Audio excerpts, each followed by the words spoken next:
Les insensés, parmi les hommes, ne tarderont pas à dire: Qui les a donc détournés de la direction Qibla vers laquelle ils s'orientaient pour la salat? Dis-leur: Orient et Occident appartiennent également à Dieu, qui dirige qui il veut vers le droit chemin. C'est ainsi que nous avons fait de vous une communauté du juste milieu, afin que vous soyez témoins parmi les hommes et que le prophète vous soit témoin. Nous n'avions fixé la direction vers laquelle tu t'orientais initialement que pour distinguer ceux qui suivraient le prophète de ceux qui se détourneraient de lui. Certes, le changement de direction fut une épreuve difficile, mais pas pour ceux que Dieu conduit dans le droit chemin. Et ce n'est pas Dieu qui vous ferait perdre votre foi, car Dieu est plein de bonté et de compassion pour les hommes.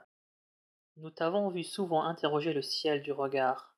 Aussi, t'orientons-nous dorénavant vers une direction que tu agréeras sûrement. Tourne donc ta face vers la mosquée sacrée, et vous, croyants, où que vous soyez, tournez-vous dans cette même direction. Quant à ceux qui ont reçu l'Écriture, ils savent parfaitement que cette vérité émane du Seigneur qui n'est point inattentif à leur comportement.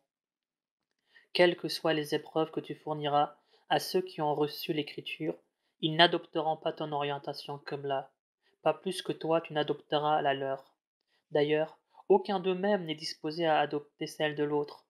Si donc tu te laissais tenter par leurs caprices, malgré la science que tu as reçue, tu ferais certainement partie du contingent des injustes. Ceux à qui nous avons donné l'Écriture connaissent bien le prophète, comme ils connaissent leurs propres enfants, mais certains d'entre eux cachent sciemment la vérité. Or, la vérité vient de ton Seigneur. Ne te laisse donc pas gagner par le doute. À chacun une direction vers laquelle il s'oriente pour accomplir sa salade. Mais l'essentiel est de chercher à vous surpasser les uns les autres dans l'accomplissement du bien, car, où que vous soyez, Dieu vous ramènera tous à lui. En vérité, la puissance de Dieu s'étend à toutes choses.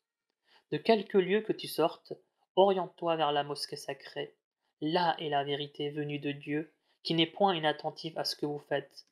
De quelque lieu que tu viennes, oriente-toi vers la mosquée sacrée. Où que vous vous trouviez, tournez vos visages dans la même direction, afin de ne pas donner prise aux critiques des hommes, excepté celles qui émanent des injustes parmi eux. Cela, vous n'avez pas à les craindre. C'est moi que vous devez redouter, afin que je parachève ma grâce en votre faveur et que vous soyez guidés dans la voie du salut. C'est ainsi que nous vous avons envoyé un prophète choisi parmi vous, qui vous récite nos versets, vous purifie, vous apprend le livre et la sagesse, et vous enseigne ce que vous ignoriez. Souvenez-vous de moi, je me souviendrai de vous. Soyez reconnaissants envers moi, ne soyez pas ingrats. Ô croyants, cherchez du réconfort dans la patience et la salade. Dieu est, en vérité, avec ceux qui savent s'armer de patience. Ne dites pas de ceux qui sont tombés au service de Dieu qu'ils sont morts, car ils sont bien vivants, mais vous n'en avez pas conscience. Certes, nous vous soumettrons à quelques épreuves en vous exposant de temps à autre à la peur et à la faim, en vous faisant endurer quelques pertes de vos biens, dans vos personnes et dans vos récoltes. Mais tu, prophète, peux annoncer une heureuse issue à ceux qui souffrent avec patience, à ceux qui, lorsqu'un malheur les touche, disent: Nous sommes à Dieu, et c'est à lui que nous ferons retour. C'est sur ceux-là que Dieu étendra sa bénédiction et sa miséricorde, et ce sont ceux-là qui sont dans le droit chemin. La course entre As-Safa et Al-Marwa fait partie des rites prescrits par Dieu. Celui qui accomplit le Hajj, pèlerinage à la Mecque, ou seulement la Umrah, simple visite, peut sans inconvénient effectuer cette course. Dieu saura gré à quiconque se porte volontaire pour accomplir une œuvre pie, car il sait tout. Ceux qui dissimulent les signes évidents et la bonne direction que nous avons clairement révélée dans le livre, ceux-là seront maudits de Dieu et de tous ceux qui peuvent les maudire.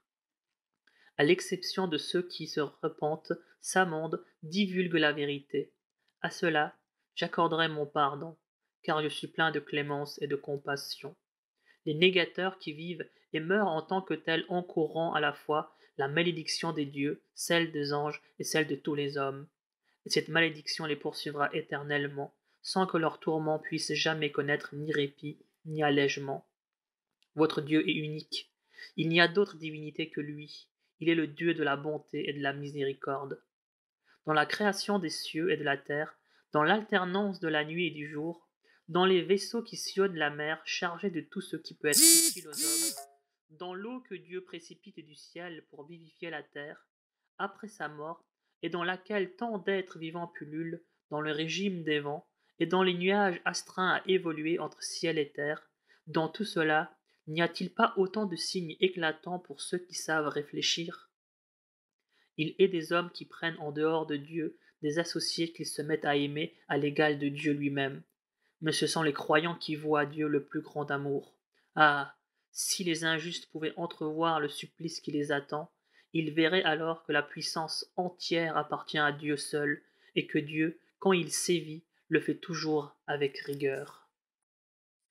Et ce jour-là, à la vue du supplice, les meneurs renieront ceux qui les auront suivis, et toute attache sera rompue entre eux. Alors que leurs disciples s'écrieront à leur tour: Ah! S'il nous était possible de retourner sur terre, nous désavouerions nos meneurs comme ils nous ont désavoués. Et c'est ainsi que Dieu les mettra en face de leurs œuvres, sans que leurs regrets les mettent pour autant à l'abri des enfers. Ô hommes, mangez de ce que la terre vous offre de licite et d'agréable. Ne marchez pas sur les traces de Satan, qui est votre ennemi mortel. Il ne vous suggère que le mal et les turpitudes. Il vous incite à tenir sur Dieu des propos dont vous ne saisissez même pas le sens. Lorsqu'on dit aux infidèles: Conformez-vous à ce que Dieu a révélé, ils rétorquent: Non, nous devons plutôt nous conformer à ce que nous ont légué nos ancêtres. Et quoi? Les suivraient-ils même s'ils manquaient de discernement, même s'ils étaient dans l'erreur? Ces infidèles font songer à des animaux qui n'entendent que les sons et les cris des appels confus qu'on leur lance, et qui, sourds, muets et aveugles, sont incapables d'en saisir le sens. Ô vous qui croyez, mangez de ces bonnes choses dont nous vous avons gratifié, et rendez grâce au Seigneur, si c'est vraiment lui que vous adorez. Il vous interdit seulement de consommer la bête morte, le sang, la viande de porc, et celle d'un tout autre animal sur lequel on aura invoqué un autre nom que celui de Dieu. Cependant, si on se trouve contraint d'en consommer par nécessité et non par insoumission ni désinvolture, on ne commet aucun péché, car Dieu est clément et miséricordieux. Ceux qui dissimulent ce que Dieu a révélé du livre et qui le troquent au vil prix, c'est comme s'ils remplissaient de feu leurs entrailles. Dieu ne leur adressera pas la parole le jour du jugement dernier, et ne leur accordera pas son pardon, mais un châtiment douloureux leur sera infligé. Voilà ceux qui échangent la vérité contre l'erreur, et qui troquent le pardon de Dieu contre le châtiment de l'enfer. Et quelle endurance il leur faudra pour supporter les affres de la guéhenne. Il en est ainsi parce que Dieu a révélé le livre en tant que message de vérité, et que ceux qui se livrent à des controverses à son sujet s'engagent dans une profonde divergence. La piété ne consiste pas à tourner sa face du côté de l'Orient ou de l'Occident. La piété, c'est croire en Dieu, au jugement dernier, aux anges, aux livres et aux prophètes. La piété, c'est donner de son bien, quelques attachements qu'on lui porte, aux proches, aux orphelins, aux indigents, aux voyageurs et aux mendiants. La piété, c'est aussi racheter les captifs, accomplir la salate, s'acquitter de la zakat, demeurer fidèle à ses engagements, se montrer patient dans l'adversité, dans le malheur et face au péril. Telles sont les vertus qui caractérisent les croyants pieux et sincères. Ô vous qui croyez, la loi du talion vous est prescrite en matière de meurtre, homme libre pour homme libre, esclave pour esclave, femme pour femme. Si l'ayant droit consent une remise de cette peine au meurtrier, ce dernier sera poursuivi modérément et il devra s'acquitter du prix du sang avec empressement. C'est là une mesure d'allègement et de miséricorde pour vous de la part de votre Seigneur. Mais quiconque transgresse par la suite ce compromis sera sévèrement sanctionné. La loi du talion constitue pour vous une garantie de vie, ô gens doués d'intelligence. Peut-être finirez-vous ainsi par craindre Dieu. Il vous est prescrit, lorsque l'un d'entre vous est sur le point de mourir, en laissant quelque bien, de faire un testament en faveur de ses pères et mères et de ses parents les plus proches, suivant l'usage établi.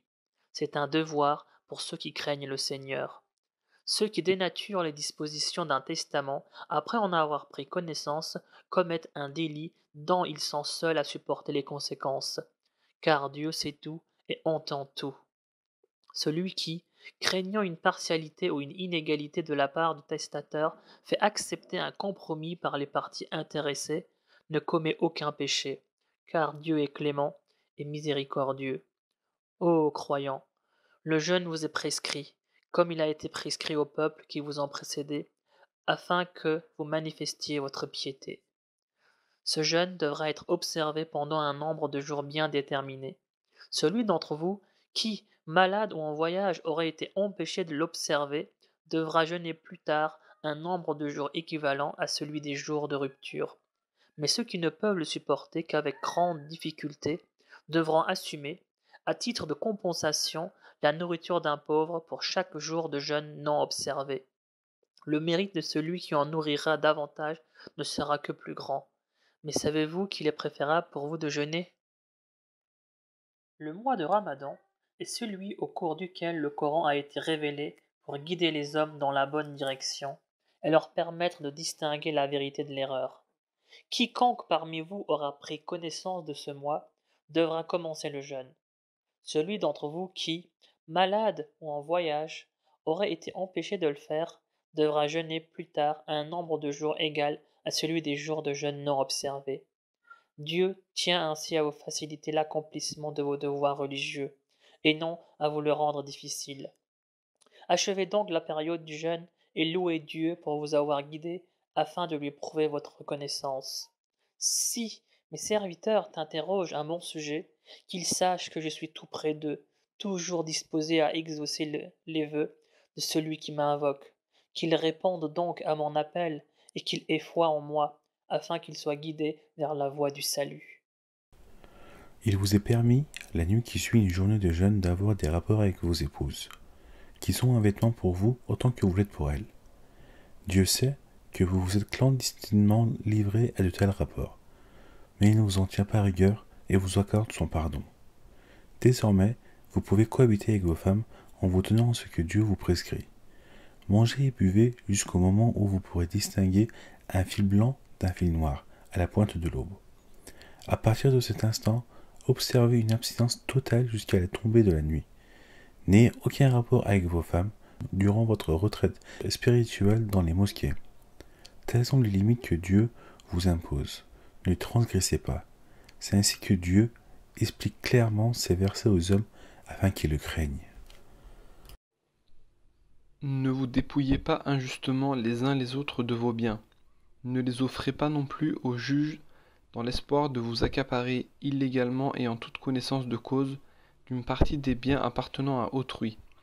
On t'interroge sur les nouvelles lunes. Dis-leur, ce sont des moyens pour les hommes de mesurer le temps et de déterminer l'époque du pèlerinage. La piété ne consiste nullement à s'introduire dans les maisons par la porte de derrière. La vraie piété est dans la crainte révérentielle du Seigneur. C'est donc par les portes habituelles que vous devez entrer dans vos demeures, et c'est également Dieu que vous devez craindre si vous tenez à réussir. Combattez dans la voie de Dieu ceux qui vous combattent sans jamais outrepasser les limites permises, car Dieu n'aime pas ceux qui les transgressent. Tuez-les partout où vous les trouvez et chassez-les d'où ils vous ont chassés, car la subversion est pire que le meurtre. Ne les combattez pas, cependant, auprès de la mosquée sacrée, à moins qu'ils ne vous y attaquent les premiers. Dans ce cas, n'hésitez pas à les tuer, ce sera la juste récompense des infidèles. S'ils cessent de vous attaquer, sachez que Dieu est clément et miséricordieux. Combattez-les sans répit jusqu'à ce qu'il n'y ait plus de subversion et que le culte soit rendu uniquement à Dieu. S'ils cessent le combat, ne poursuivez les hostilités que contre les injustes récalcitrants. S'ils respectent votre mois sacré, respectez le leur. Mais s'il y a violation de leur part, la loi du talion devra être appliquée. Quand quelqu'un vous agresse, usez de réciprocité en proportion du dommage causé. Craignez Dieu et sachez qu'il est avec ceux qui le craignent. Faites des largesses pour soutenir la cause de Dieu. Ne vous exposez pas de votre propre initiative à la perdition, mais agissez de la manière la plus bienfaisante et judicieuse. Dieu aime les gens bons et judicieux. Accomplissez pour Dieu le pèlerinage et la Umrah. En cas d'empêchement, faites en compensation une offrande selon vos moyens. Mais abstenez-vous de vous raser la tête tant que l'offrande n'est pas parvenue à son lieu de destination. celui d'entre vous qui, malade ou atteint d'une affection à la tête, était obligé de se raser sera tenu de se racheter par un jeûne, une aumône ou un sacrifice. Une fois la sécurité rétablie, celui qui aura profité de son séjour pour effectuer la Umrah, en attendant la période du pèlerinage, devra faire une offrande selon ses moyens. Mais s'il n'en a pas, il devra jeûner 3 jours pendant le pèlerinage et 7 jours une fois rentré chez lui, soit 10 jours au total, et cela incombe uniquement à celui dont la famille ne réside pas près de la mosquée sacrée. Craignez donc Dieu et sachez que Dieu est implacable quand il sévit. Le pèlerinage s'effectue en des mois déterminés. Quiconque s'y engage devra s'interdire tout rapport sexuel, tout libertinage et toute dispute durant la période du pèlerinage. Quelque bien que vous fassiez, Dieu en a toujours connaissance. Prenez des provisions de route, mais votre meilleur viatique sera la crainte révérentielle du Seigneur. Craignez-moi, homme doué d'intelligence. Il n'est pas interdit, pendant le pèlerinage, de rechercher quelque faveur de votre Seigneur par la pratique du négoce. Lorsque vous déferlerez de Arafat, rappelez le nom de Dieu auprès du repère sacré et glorifiez-le pour vous avoir mis sur la bonne voie, alors qu'auparavant vous étiez du nombre des égarés.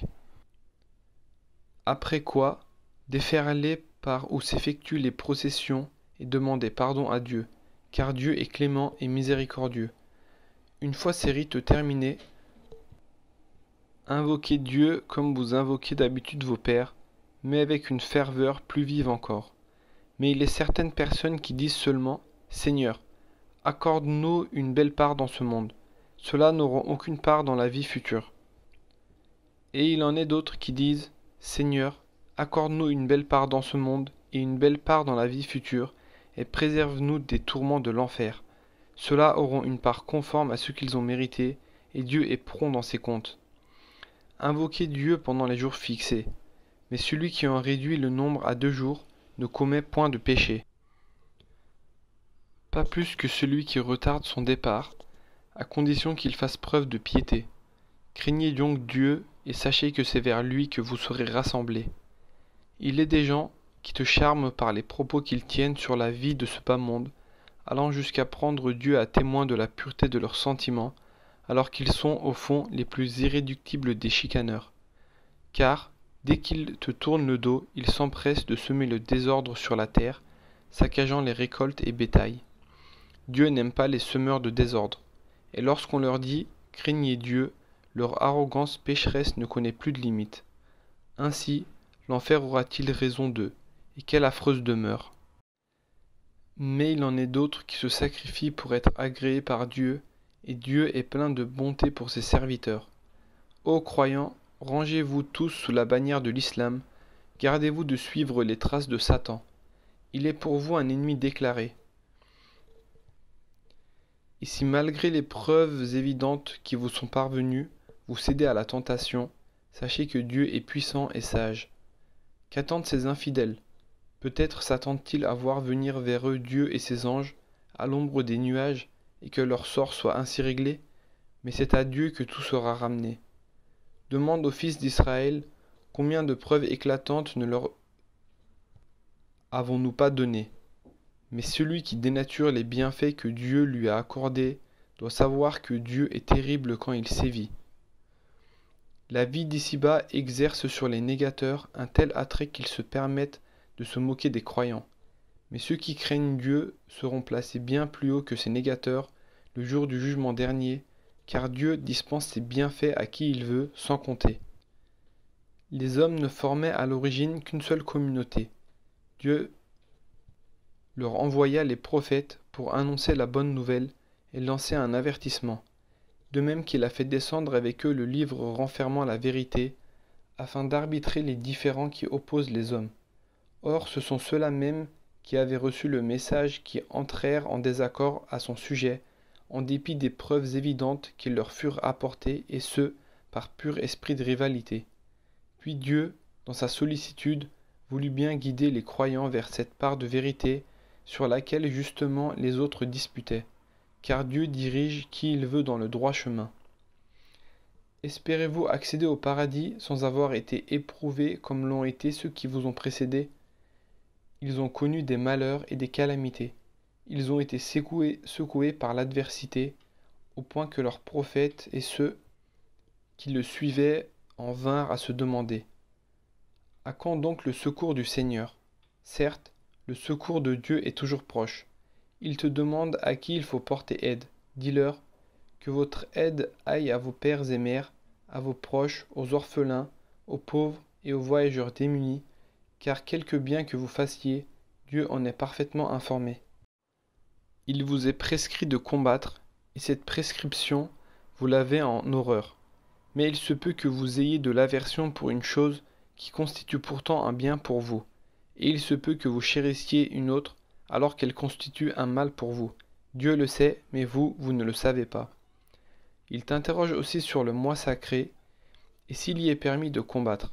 Réponds-leur: certes, combattre en ce mois est un vrai sacrilège, mais éloigner les gens de la voie de Dieu, renier, détourner les fidèles de la mosquée sacrée, et chasser de son enceinte ceux qui l'habitent, est un sacrilège bien plus grave encore auprès de Dieu, car la subversion est plus grave que la guerre. Les infidèles ne cesseront de vous combattre tant qu'ils ne vous auront pas détourné de votre foi, si toutefois ils réussissent à le faire. Or, ceux d'entre vous qui renieront leur foi et mourront en étant d'infidélité perdront à jamais le bénéfice de leurs œuvres dans cette vie et dans la vie future, et seront voués au châtiment du feu. Tandis que ceux qui ont cru, qui ont émigré et qui ont combattu pour la cause de Dieu, ceux-là peuvent espérer en sa miséricorde, car il est clément et miséricordieux. Ils t'interrogent sur le vin et le jeu de hasard. Réponds-leur: dans l'un comme dans l'autre, il y a un grave péché et quelques avantages pour les hommes, mais le péché l'emporte largement sur les avantages qu'on peut en tirer. Ils t'interrogent également sur ce qu'ils doivent dépenser en aumône. Dis-leur: selon vos moyens. Tels sont les enseignements que Dieu vous donne pour vous amener à réfléchir sur la vie présente et sur la vie future. Quant aux orphelins, tu diras à ceux qui t'interrogent à leur sujet: améliorer leurs conditions est une bonne œuvre. Si vous le fréquentiez, traitez-les en frères. Dieu sait qui fait le mal et qui fait le bien, et si Dieu l'avait voulu, il aurait rendu votre tâche plus difficile à supporter, car il est puissant et sage. N'épousez pas les femmes idolâtres tant qu'elles n'ont pas acquis la foi. Une esclave croyante est préférable à une idolâtre libre, même si celle-ci a l'avantage de vous plaire. Ne mariez pas vos filles aux idolâtres tant qu'ils n'ont pas acquis la foi. Un esclave croyant vaut mieux qu'un négateur libre, même si ce dernier a l'avantage de vous plaire, car les négateurs vous convient à l'enfer, alors que Dieu, par un effet de sa grâce, vous invite au paradis et à l'absolution de vos péchés. Dieu explique avec clarté ces versets aux hommes, afin de les amener à réfléchir. Ils t'interrogeront aussi sur les menstrues. Réponds-leur: la menstruation est une souillure. Tenez-vous à l'écart de vos femmes durant cette période. N'ayez point de rapport charnel avec elles tant qu'elles ne se sont pas purifiées. Mais une fois qu'elles sont en état de pureté, reprenez vos rapports avec elles, comme Dieu vous l'a prescrit. Dieu aime ceux qui se repentent et ceux qui se purifient. Vos femmes sont pour vous comme un champ de culture. Allez à vos champs comme vous l'entendez, constituez-vous un capital de bonnes œuvres, et craignez Dieu en vous rappelant que vous aurez à le rencontrer. Annonce donc cette bonne nouvelle aux croyants. Ne faites pas du nom de Dieu dans vos serments un prétexte pour vous dispenser de faire le bien, d'être pieux ou d'établir la bonne entente entre les gens, alors que Dieu entend tout et sait tout. Dieu vous tiendra rigueur non pas d'un serment que vous aurez prononcé à la légère, mais de celui que vous aurez proféré en toute conscience, car Dieu est clément et plein de mansuétude. À ceux qui jurent de ne plus approcher leurs femmes, un délai d'attente de 4 mois est accordé. Mais s'ils reviennent sur leur serment avant l'expiration de ce délai, Dieu sera à leur égard clément et miséricordieux. Si au contraire le serment est maintenu, alors Dieu entend tout et sait tout. Les femmes divorcées sont tenues d'observer un délai d'attente de 3 périodes menstruelles. Il leur est interdit de dissimuler les germes de maternité que Dieu a pu déposer en leur sein, pour peu qu'elles croient en Dieu et au jour dernier. Durant cette attente, les maris ont un droit prioritaire à reprendre leur épouse s'ils désirent se réconcilier. Les épouses ont autant de droits que de devoirs qu'il faut respecter suivant le bon usage, bien qu'une certaine préséance reste requise au mari. Dieu est puissant et sage. La répudiation ne peut être prononcée que 2 fois, en cas de reprise, où on garde sa femme et on la traite avec égard, ou on lui rend sa liberté sans lui causer aucun préjudice. Il n'est pas permis au mari de reprendre quoi que ce soit de la dot qu'il lui avait donnée, à moins que les deux conjoints ne craignent d'outrepasser les limites que Dieu a fixées en continuant à vivre ensemble. Si pareille crainte existe, il n'y aurait aucun inconvénient à ce que la femme rachète sa liberté au mari. Telles sont les limites établies par Dieu. Ne les transgressez pas, car c'est faire preuve d'injustice que de les transgresser. Si le mari répudie une 3e fois sa femme, il ne lui est plus permis de la reprendre que lorsqu'elle aura épousé un autre homme, et que ce dernier l'aura, à son tour, répudiée. C'est à cette condition que les anciens époux pourront, sans tomber dans le péché, se remarier s'ils pensent pouvoir respecter les prescriptions divines. Telles sont les lois que Dieu décrète à l'usage des gens doués d'entendement. Lorsque la femme répudiée arrive au terme de sa retraite légale, le mari devra soit la reprendre d'une manière convenable, soit la libérer décemment. Il lui est interdit de la retenir contre son gré avec l'intention de lui nuire.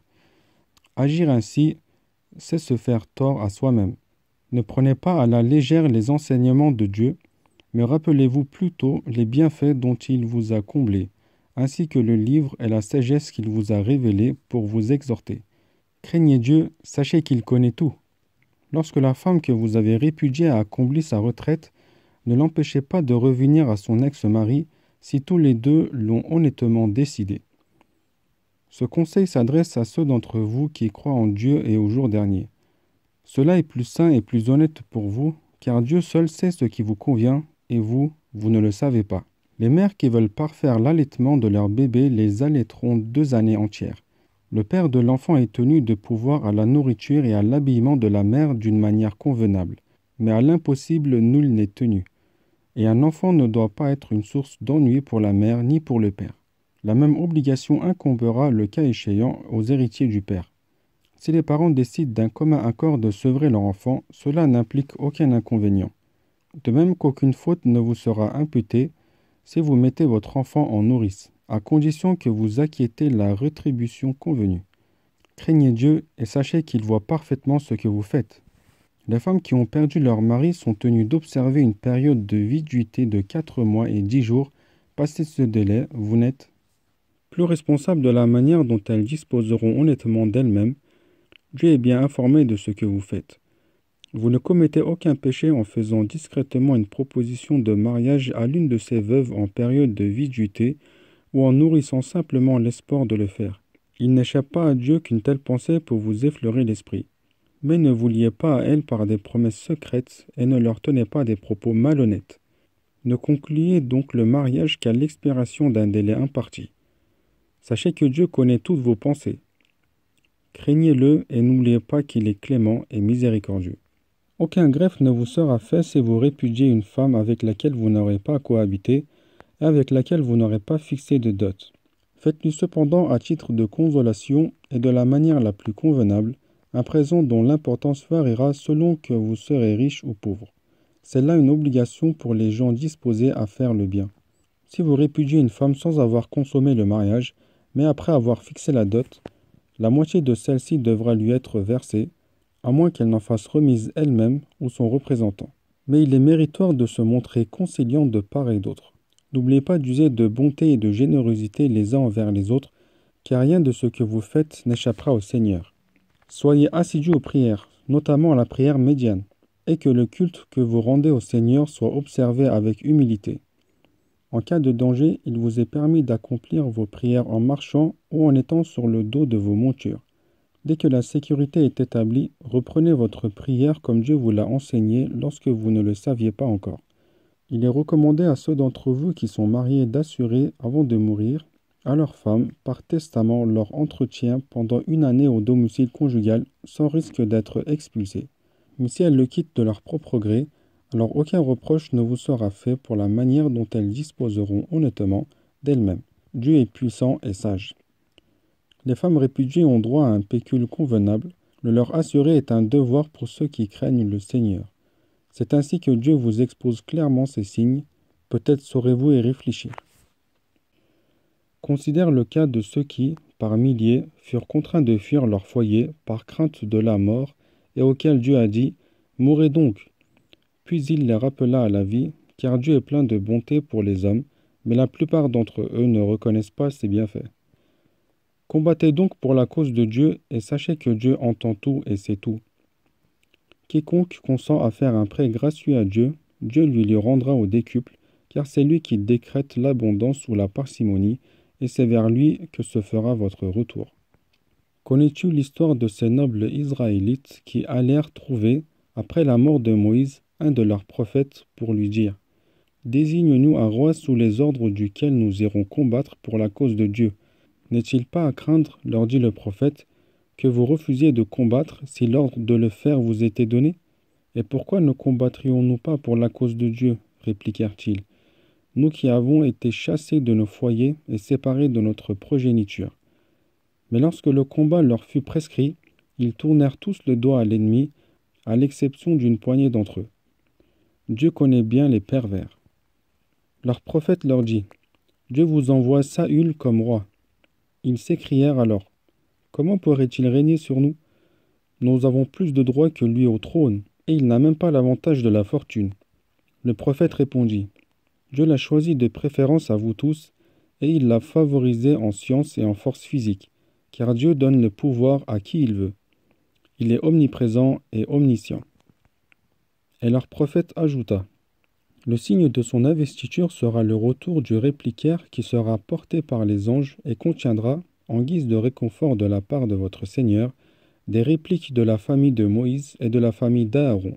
C'est là un signe indubitable pour vous, pour peu que vous soyez croyants et sincères. » Et lorsque Saül se mit en route avec ses troupes, il leur dit, « Dieu va vous mettre à l'épreuve à la traversée de la rivière. Quiconque en boira ne sera plus des miens. Seul celui qui s'abstiendra d'y goûter ou se contentera d'en puiser une gorgée dans le creux de la main sera des miens. » Or, à la traversée de la rivière, ils y burent tous à l'exception de quelques-uns. Et lorsque Saül eut franchi avec ses compagnons la rivière, ces derniers s'écrièrent, « Nous ne sommes pas en mesure aujourd'hui d'affronter Goliath et ses troupes. » Tandis que ceux qui avaient foi dans leur rencontre avec le Seigneur ripostèrent. Que de fois n'a-t-on pas vu un petit groupe triompher d'une grande armée par la grâce du Seigneur, car Dieu est avec ceux qui savent s'armer de patience. Et lorsqu'ils firent face à Goliath et ses troupes, ils s'écrièrent, « Seigneur, arme-nous de patience, affermis nos pas et accorde-nous la victoire sur ce peuple infidèle. » Ils mirent leur ennemi en déroute par la grâce de Dieu. David tua Goliath et Dieu lui donna le pouvoir et la sagesse et lui enseigna ce qu'il voulait. Si Dieu ne repoussait les hommes les uns par les autres, il y aurait partout le chaos sur la terre. Dieu est plein de bonté pour les hommes. Ce sont là les signes de Dieu, nous te les communiquons en message de vérité, car tu es, à n'en point douter, du nombre des prophètes.